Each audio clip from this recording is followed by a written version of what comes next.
Hey y'all, it is Cactus Chan here. So what you're seeing on your screen right now is the culmination of several hours worth and dozens of attempts trying to beat this new boss. If y'all haven't already fought this guy, this is by far the hardest solo boss currently in the game. Like, way harder than Legendary Delta Volt, Legendary Caden, any of those guys. Way, way, way harder.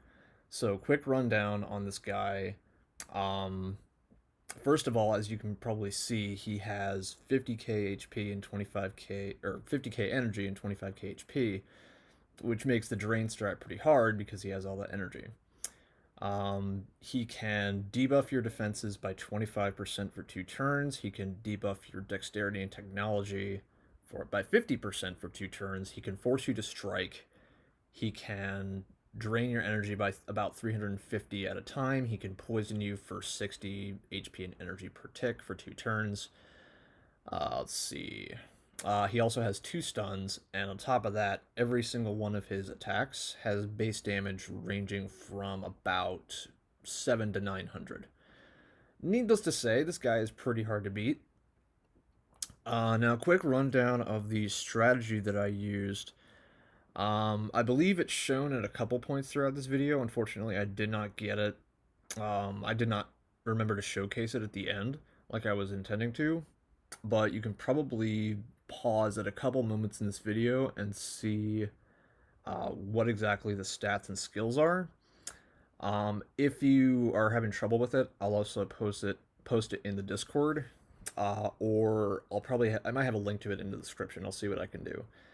But basically, it's a mixture of a dexterity and technology build. You have, I think, 94 dexterity and 70 something technology, and you're on 900 health and 27 support to meet the requirement for max parasite.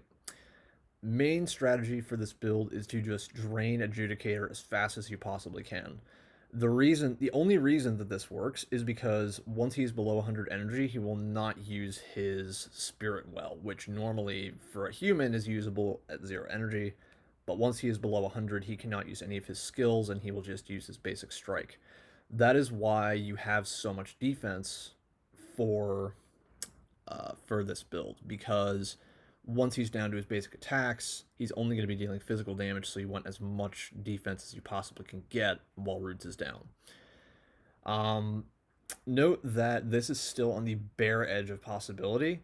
You might notice that I'm using a pretty weird core combination. The reason that I used the Augs core that I did, which is Molten Shrapnel, is because it's currently the only Augs core that is reusable in the entire game. It also costs 0 energy, so you get a little bit of extra damage and therefore HP from Bloodlust using this core in the end game. Obviously, you want to use Mini Rex. Gun, I used Energy Shot just to kind of drain him for that last phase, because at the end, Parasite does tick down very slowly, so you want a flat energy drain like Energy Shot, which is exactly what I use.